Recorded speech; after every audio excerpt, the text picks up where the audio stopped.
Jamshedji Nusserwanji Tata, a visionary and a patriot. More than a century ago, Jamshedji Nusserwanji Tata laid the foundations of a business that now spreads across 7 business sectors, 80 countries, 6 continents, and touches the lives of millions. Inspired by his desire to see India as one of the world's advanced nations, he conceived of institutions and policies far in advance of his times. Jamshedji was born on March 3, 1839, to Nusserwanji and Jeevanbai Tata in Navsari, Gujarat, an intellectual and cultural center for Parsis. His father was the first businessman in a family of priests. At the age of 14, Jamshedji left Navsari to live with his father in Bombay. He studied at the Elphinstone College, one of the foremost institutions of that time, and in time he passed out as a green scholar. While still a student, Jamshedji married Hirabai Tabu and became the father of 2 sons, Torab and Ratan. After graduation and a brief apprenticeship at a solicitor's office, he joined his father's firm, Nusserwanji and Kalyandas General Merchants. In the 9 years he worked with his father, he learned about commodities, markets, trading, and banking. Jamshedji started his own trading company, Tata & Sons, the precursor of Tata Sons, in 1868 at the age of 29. The capital invested was Rs 21,000. He ventured into textiles after making a detailed study of the Lancashire cotton trade in order to replicate that success story in his own country. In 1874, Jamshedji floated the Central India Spinning, Weaving and Manufacturing Company with a seed capital of Rs 150,000.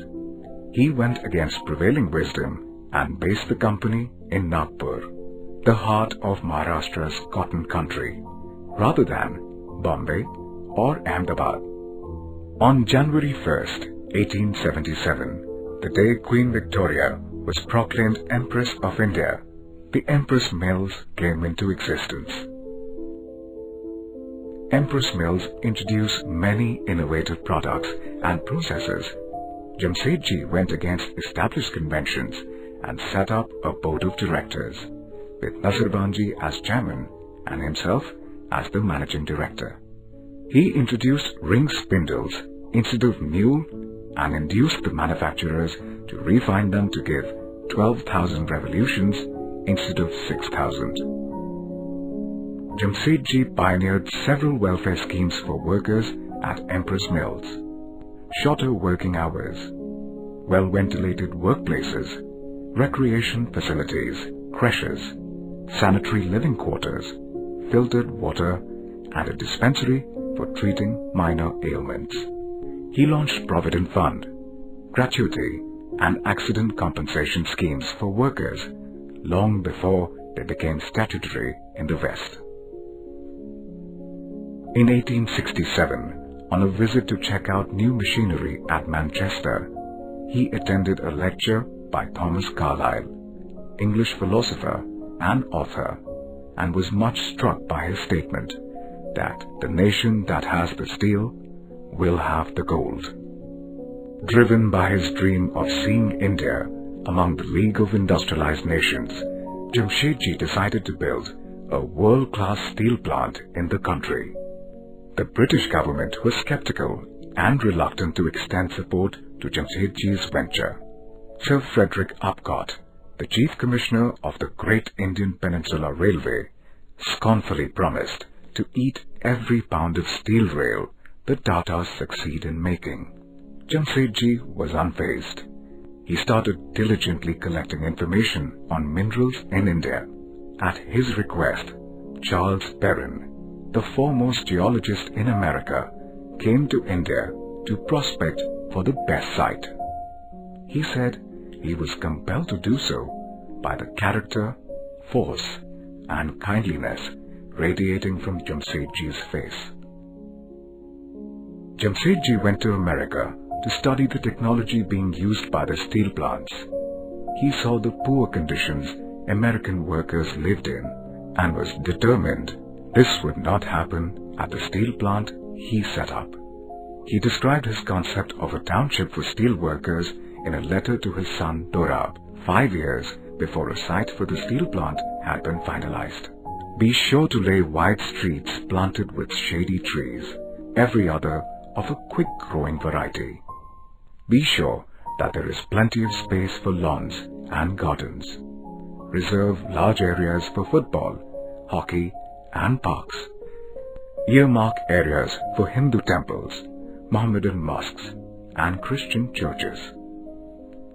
The poverty of his countrymen deeply affected Jamshedji, but he was not an advocate of what he called patchwork philanthropy, which only benefits the recipient.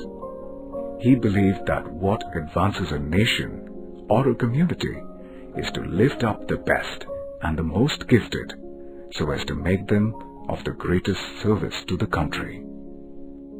It was in this spirit of encouraging the best that Jamshedji established the J.N. Tata Endowment in 1892 to enable Indian students, regardless of caste or creed, to pursue higher studies in England.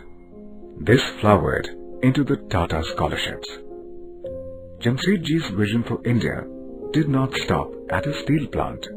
Bombay had over 100 textile mills polluting the city with coal-fired boilers.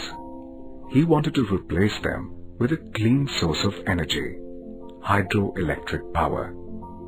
His ambitious plan envisaged the creation of a reservoir between the hills of the Western Ghats and an artificial waterfall that would turn turbines to produce electricity. Also on Jamshedji's agenda was the setting up of an institution of scientific learning and research to develop India's technical resources. Jamshedji pledged Rs 3 million, a third of his personal fortune, to this institute, but he was firm it would not carry his name. He wanted it to be a national institution with a national name, the Indian Institute of Science, so that individual benefactors would be at ease contributing funds. Jamshedji did not live to see either the Indian Institute of Science or the Tata Hydroelectric Power Supply Company or Tata Steel set up. Only one of the ventures he worked so hard for saw the light of day in his lifetime, the Taj Mahal Hotel. Built 21 years before the Gateway of India, it was Jamshedji's gift to Bombay, a luxury hotel that even now stands apart from its peers. Legend has it that he set his mind on building it after being denied entry into one of the city's hotels because he was an Indian. The Taj Mahal Hotel has a list of firsts to its credit. It was the first building in Bombay to use electricity and the first hotel in the country to have American fans, German elevators, Turkish baths, and English butlers. The 10-spun steel pillars that Jamshedji personally selected at a Paris exhibition still hold up the ceiling of the hotel's ballroom. The faith that Jamshedji reposed in his people motivated them to fulfill his dreams long after his death in 1904. His extraordinary vision was given concrete form by his two sons, Dorab and Ratan. Under Dorabji's chairmanship, the first ingot of steel rolled out of the steel plant's production line in 1912, 8 years after Jamshedji's death. The Indian Institute of Science started functioning in Bangalore in 1911. The Valvan Dam started production of hydroelectric power in 1915. Over the years, the Tata Group has grown and evolved, staying contemporary and at the forefront of India's industrial needs. What has not changed is the underlying Tata philosophy of constantly remaining true to the needs of the nation and society. Jamshedji's innovative zeal philanthropic spirit and values formed the bedrock of the Tata Group. The rich legacy that he left behind continues to guide the Tata Group's journey to this day. In a free enterprise, the community is not just another stakeholder in business, but is in fact the very purpose of its existence. Jamshedji Tata, visionary, philanthropist, founder of the Tata Group.